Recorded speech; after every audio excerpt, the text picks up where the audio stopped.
बिस्मिल्लाहिर्रहमानिर्रहीम। आज हम ख़त सुलूस के क़त के हवाले से पहला सबक लेंगे कि इस चीज़ को समझें कि किसी भी ख़त को सीखने के लिए उस ख़त के क़त और उस ख़त के नुक्ते का मालूम होना बहुत ज़रूरी है, क्योंकि किसी भी ख़त का क़त और उसका नुक्ता उसके हरूफ के साइज़ को लेने के लिए बहुत अहम और कलीदी किरदार अदा करता है। वो ये कि ये देखें, आम तौर पर जब नए तालिब इल्म किसी ख़त को सीखने लगते हैं, उन्हें क़त के बारे में और उस नुक्ते के बारे में और बुनियादी फ़लसफ़े के बारे में इल्म नहीं होता, जिसकी वजह से वो उस्ताज़ा के ख़त को देखकर अच्छी तरह से कॉपी करने में कामयाब नहीं होते हैं। तो आज मैं आपको बताता हूँ कि देखें, कोई भी कलम होगा, उस कलम का ये जो सामने का हिस्सा है, ये जिसको नीचे उसका जो फेस है जिसको रख के हर्फ़ को लिखा जाता है, वो उसका एक क़त कहलाता है। और जो नुक्ता है हर ख़त के अंदर वो मुख्तलिफ है। मिसाल के तौर पर हम ख़त सुलूस को देखते हैं कि ख़त सुलूस के अंदर जो नुक्ता है वो थोड़ा सा मुस्ततील की शक्ल के अंदर है।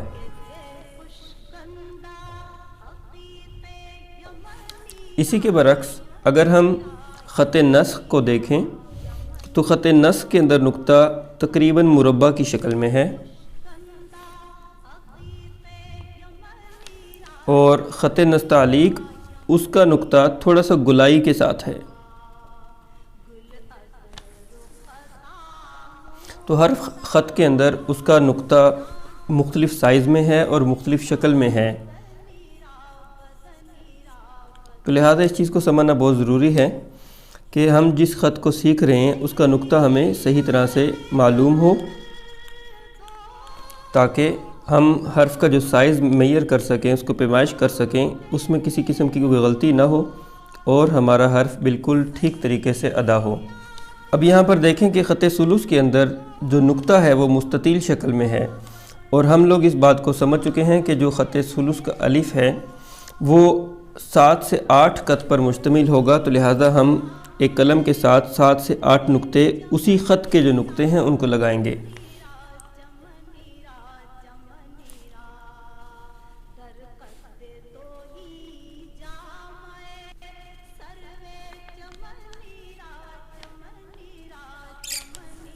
ये साइज़ बना 7 नुक्तों का ख़त सुलूस के लिए इस कलम के साथ जो आप देख रहे हैं जिसकी मोटाई। अब यहाँ पर अगर हम अलिफ़ लिखना चाहेंगे तो अलिफ़ का ताज 1.5 नुक्तों पर मुश्तमिल होगा।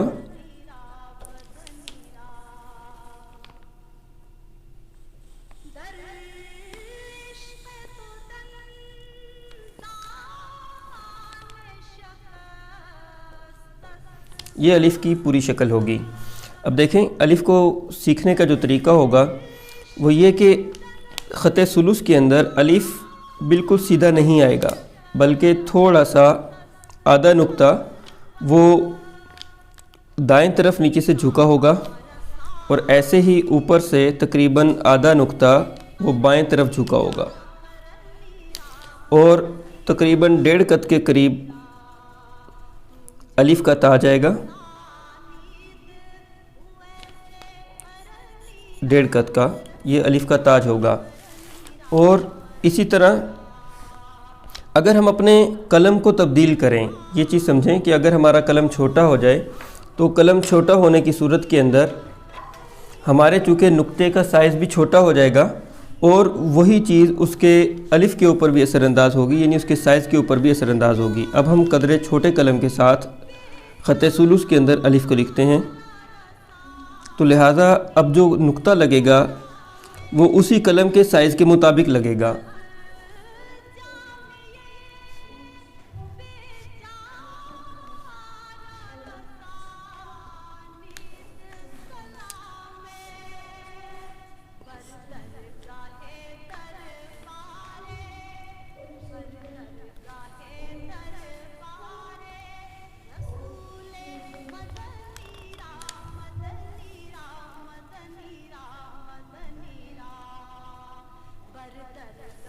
अब यहाँ पर आप अलिफ़ को देखेंगे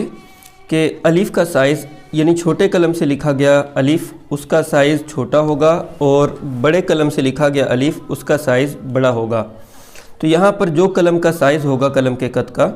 اسی کے مطابق نقطے لگیں گے اور اسی کے مطابق حروف کی پیمائش ہوگی اور اسی سے اس کی شکل نکھرے گی اور ایک خوبصورت شکل بن کر سامنے آئے گی۔ لیکن اگر اس کے برعکس کوئی طالب علم یوں کرے کہ چھوٹے قلم سے کسی بڑے حرف کو کاپی کرنا چاہے، تو ایسی صورت کے اندر اب ہم دیکھیں گے کہ اب ہم اس چھوٹے قلم سے بڑے قلم کے قد کے حرف کو کاپی کرنے کی کوشش کریں گے۔